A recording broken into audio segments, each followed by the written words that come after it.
بسم اللہ الرحمن الرحیم۔ ناظرین، وی لاگ نمبر 195 پیج 138 معرف القرآن جلد دوم سورت آل عمران نمبر 3 اور آیت نمبر ہے 105۔ ناظرین، روزانہ کی بنیاد پر ہم آپ کے سامنے رکھ رہے ہیں معرف القرآن، یعنی قرآن کریم کا ترجمہ، تشریح، تفسیر اور تلاوت کلام پاک۔ ناظرین، اس کتاب کا ٹائٹل ہے معرف القرآن جلد نمبر 2، سورت آل عمران سے لے کر سورت النساء تک، پارہ نمبر 3 رکوع نمبر 9 سے لے کر پارہ نمبر 6 کا رکوع نمبر ہے 4۔ رائٹر ہیں اس کتاب کے حضرت مولانا مفتی محمد شفیع صاحب عثمانی رحمۃ اللہ علیہ۔ نحمده ونصلی علی رسولہ الکریم، بسم اللہ الرحمن الرحیم۔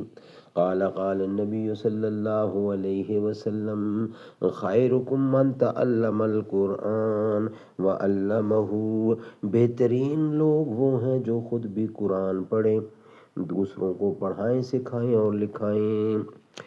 برق آتش خو نہیں فطرت میں گو ناری ہوں میں، مہر عالم تاب کا پیغام بیداری ہوں میں۔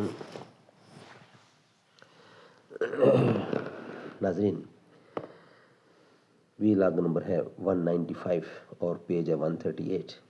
اسی طرح امر بالمعروف کی قدرت میں یہ بھی داخل ہے کہ اپنے آپ کو کوئی ناقابل برداشت ضرر پہنچنے کا قوی خطرہ نہ ہو۔ اس لیے حدیث میں ارشاد فرمایا گیا ہے کہ گناہ کو ہاتھ اور قوت سے نہ روک سکے تو زبان سے روکو، اور زبان سے روکنے پر قدرت نہ ہو تو دل ہی سے برا سمجھے۔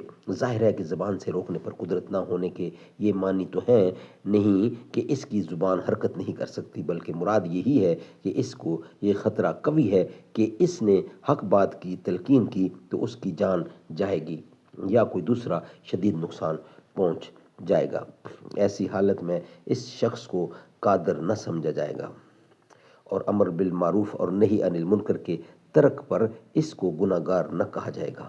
یہ دوسری بات ہے کہ اللہ کی راہ میں اپنی جان و مال کی پرواہ نہ کرے اور نقصان برداشت کر کے بھی امر بالمعروف نہی عن المنکر کی خدمت انجام دے، جیسے بہت سے صحابہ و تابعین اور ائمہ اسلام کے واقعات منقول ہیں۔ یہ ان کی علو العزمی اور بڑی فضیلت ہے جس سے ان کا مقام دنیا و آخرت میں بلند ہوا، مگر ان کے ذمے ایسا کرنا فرض اور واجب نہ تھا۔ سورۃ والعصر کی آیت اور کنتم خیر الامت وغیرہ آیات سے نیز احادیث مذکورہ سے امت کے ہر فرد پر اس کی قدرت کے مطابق امر بالمعروف اور نہی عن المنکر واجب کیا جا رہا ہے، لیکن اس کے وجوب میں یہ تفصیل ہے کہ امور واجبیہ میں معروف کا امر اور منکر سے نہی کرنا واجب اور امور مستحبہ میں مستحب ہے۔ مثلا نماز پنجگانہ فرض ہے تو ہر شخص پر واجب ہوگا کہ بے نمازی کو نصیحت کرے، اور نوافل مستحب ہیں، اس کی نصیحت کرنا مستحب ہوگا۔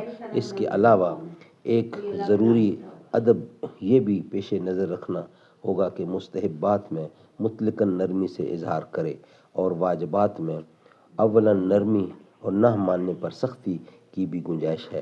آج کل لوگ مستحبات میں یا مباحات میں تو سختی سے روک ٹوک کرتے ہیں، لیکن امور واجبیہ اور فرائض کے ترک پر کوئی ملامت نہیں کرتے۔